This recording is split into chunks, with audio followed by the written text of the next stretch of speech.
Assalamualaikum warahmatullahi wabarakatuh.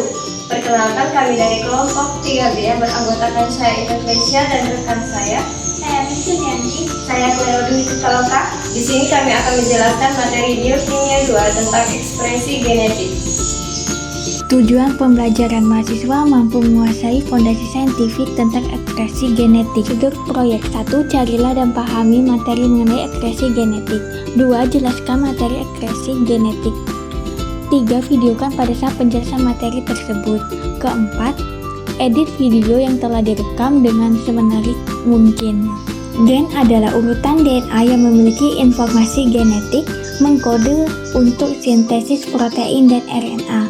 Secara klasik, gen didefinisikan sebagai bagian dari kromosom yang menentukan atau mempengaruhi satu karakter atau fenotipe, properti yang terlihat, seperti warna mata.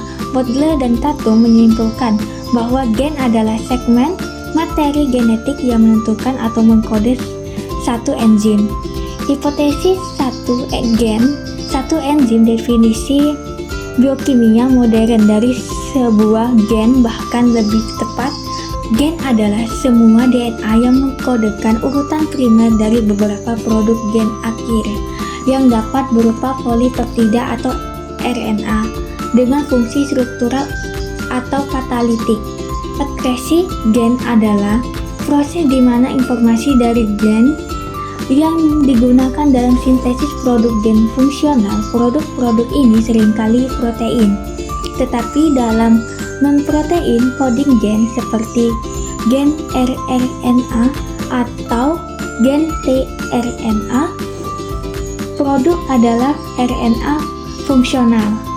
Kaitan ekspresi genetik dalam kehidupan sehari-hari. 1. Diabetes. Ekspresi gen berkontribusi pada predisposisi terhadap berbagai penyakit seperti diabetes dan kanker. Yang kedua, adat. Ekspresi gen memungkinkan individu untuk beradaptasi dengan lingkungan mereka. Seperti masyarakat adat di Indonesia menunjukkan bahwa ekspresi gen terkait imunitas bervariasi tergantung pada lingkungan tempat tinggal mereka. 3. Rokok. Perubahan epigenetik yang mempengaruhi ekspresi gen tanpa mengubah urutan DNA itu sendiri berasal dari pola makan, kebiasaan merokok, dan lingkungan yang tidak baik. Ini menunjukkan bahwa gaya hidup sehari-hari dapat memiliki dampak jangka panjang pada kesehatan dan karakteristik individu. Pembahasan. Gen adalah urutan DNA yang memiliki informasi genetika mengkode untuk sintesis protein dan RNA. Secara klasik, gen didefinisikan sebagai bagian dari kromosom yang menentukan atau mempengaruhi satu karakter atau fenotipe, properti yang terlihat seperti warna mata. Butler dan Tatum menyimpulkan bahwa gen adalah segmen materi genetik yang menentukan atau mengkode satu enzim. Hipotesis satu gen, satu enzim.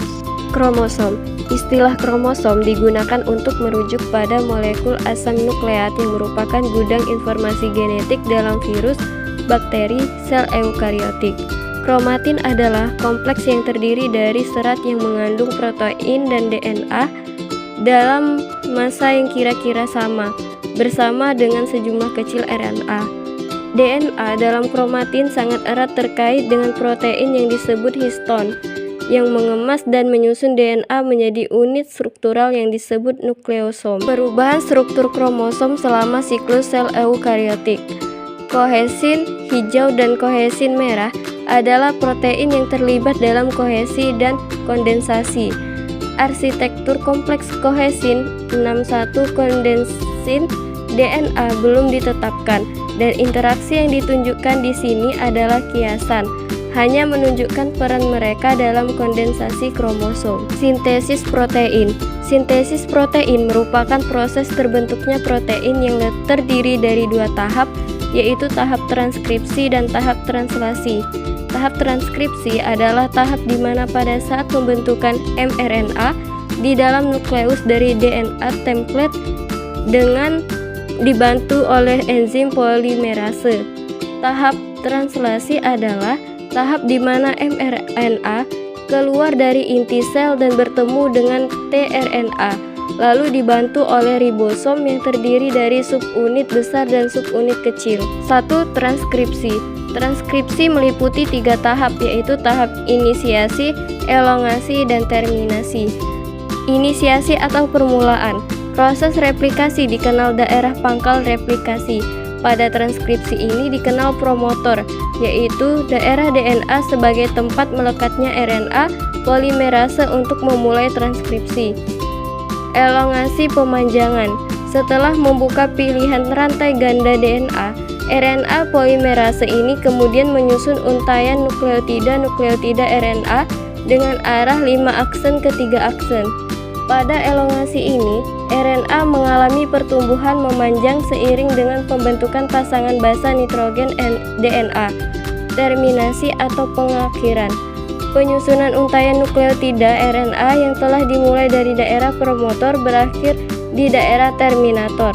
Setelah transkripsi selesai, rantai DNA menyatu kembali seperti semula dan RNA polimerase segera terlepas dari DNA. Akhirnya, RNA terlepas dan terbentuklah mRNA yang baru. 2. Translasi. Pada proses ini, mRNA telah keluar dari inti sel. Sekali mRNA keluar dari inti sel dan telah berada dalam sitoplasma, maka mRNA akan bergabung dengan satu atau lebih ribosom yang memungkinkan asam-asam amino disusun menjadi rantai polipeptida sesuai dengan kode genetik yang ditugaskan pada rantai mRNA.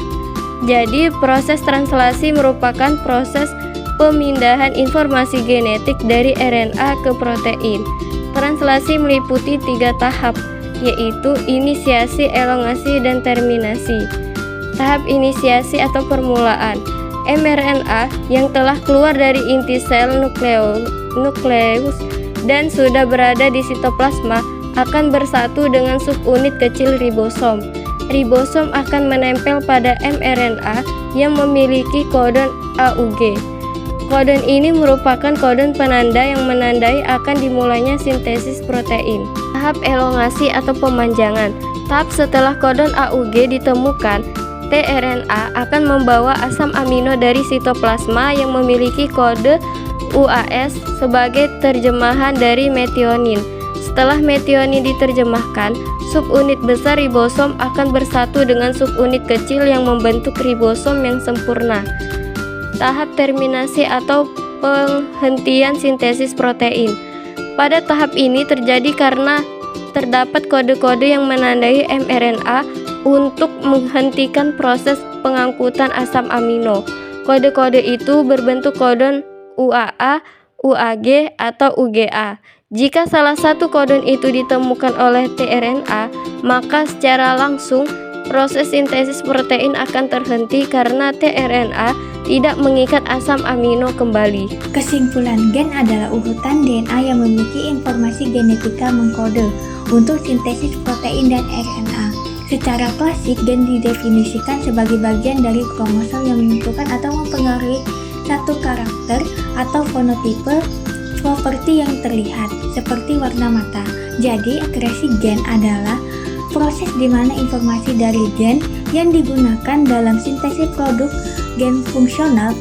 Proses ekspresi gen digunakan oleh semua kehidupan eukariota, termasuk organisme multisel, prokariota, bakteri dan archaea, dan virus untuk menghasilkan mesin makromolekul untuk hidup. Baiklah, sekian dan terima kasih kami akhiri. Wassalamualaikum warahmatullahi wabarakatuh.